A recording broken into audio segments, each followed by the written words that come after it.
Hey, what's going on, everybody? Steve here, Rake and Profit over at rakeandprofit.com. And over the last 30 days, I've sold a little over $30,000 in my Amazon business. And today I wanted to share with you 6 things that can get you in trouble when selling on Amazon FBA. I love selling on Amazon FBA. I love selling online in general, eBay, Amazon, Facebook Marketplace, a little bit of Mercari. But let's get right into the video.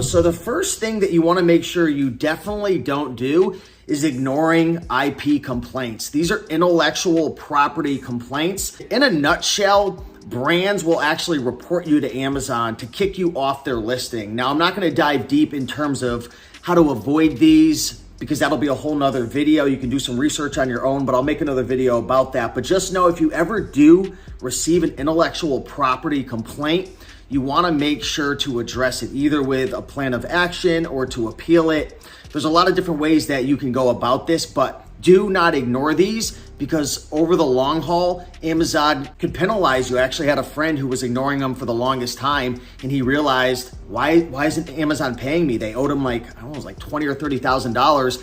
He contacted them and Amazon said, you're ignoring all these IP complaints. You have to address them. And once you do, we will pay you out. So don't ignore IP complaints on your account. The second mistake that you want to make sure you avoid, and a lot of new sellers make this mistake when they're new, is when you're shipping out a box to Amazon, make sure it's less than 50 pounds. In the past, you used to be able to ship out a box and then you'd have to write on the side, team lift, so they would know that it's heavy. Now they've actually created some rules in the terms of service that say they don't want you to do this unless it's like a set or you're sending out like some type of pallet or case pack or something like that. But in general, if you have like a box of books or DVDs or whatnot, make sure it's less than 50 pounds. So put everything in your box, weigh it before you go ahead and list that batch, just to make sure you don't get in trouble. I actually know of a couple friends who have gotten in trouble for doing this, and Amazon will send you some warnings and eventually they could actually suspend you. Tip number 3, and this is especially for the folks who are selling items such as popular clothing or DVDs, maybe even some video games, is making sure that you don't sell counterfeit items. So you want to make sure that you inspect your items. If you're using a prep center, be sure to put a system in place to make sure they inspect. For me personally, I sell a lot of DVDs. I won't even touch DVDs that are less than a 10,000 rank. And if it's, even between 10 and 20K, I'm really inspecting. I'm doing a lot of my research on the front end to avoid buying from certain sellers or certain titles. But be very careful because Amazon takes this very, very serious and you do not want to receive a counterfeit complaint on your account. That can get you kicked off very quickly. The fourth thing that you want to pay attention to and make sure that you don't ignore, don't avoid, is your IPI score. This is your inventory performance index or something like that. It's essentially the health of your inventory. And right now my IPI score, I believe, is 560. I heard that you really want to keep it above 400, and if it drops actually too low, you could get in trouble. I'm not sure if you would get suspended or maybe they would lower your restock limits, but you want to pay attention to your inventory. Make sure that you fix stranded inventory. Make sure that you replenish your inventory on a regular basis if possible. I also heard rumors that deleting and closing listings could help with this, but I don't really know entirely if that would help.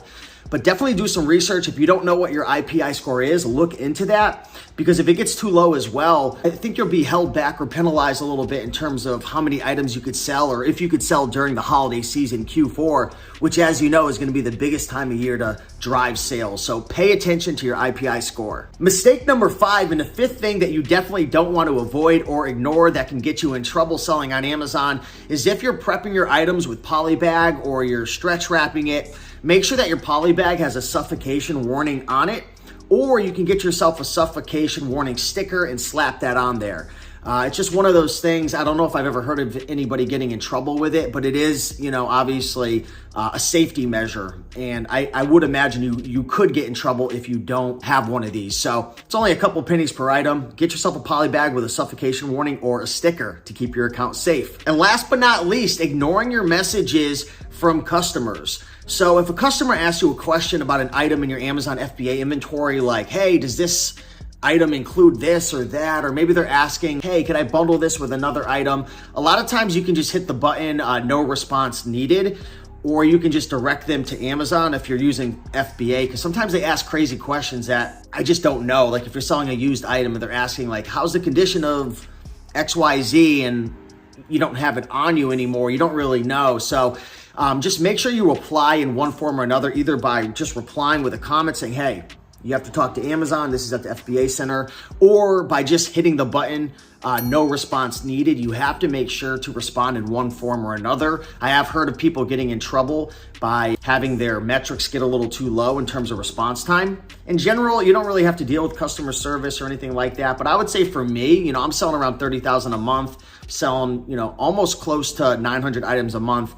Usually like only one message will come in once every month or two. So it's really not a lot of work, but hopefully this video helped you out. Hopefully this will help to avoid you getting into any trouble, suspended, kicked off on Amazon. If you enjoyed this video, like, comment, and subscribe. And if you want to learn how to start an Amazon business, be sure to check the link down below. I have a free 5-day book selling workshop. This would also apply to other forms of selling on Amazon as well, but it's 5 hours. I walk you through how to source, how to list, how to ship, how to set up your account, pretty much everything A to Z, 100% free, no upsells. So be sure to go through that and get your selling on, and I'll see you in the next video. Much love. Bye.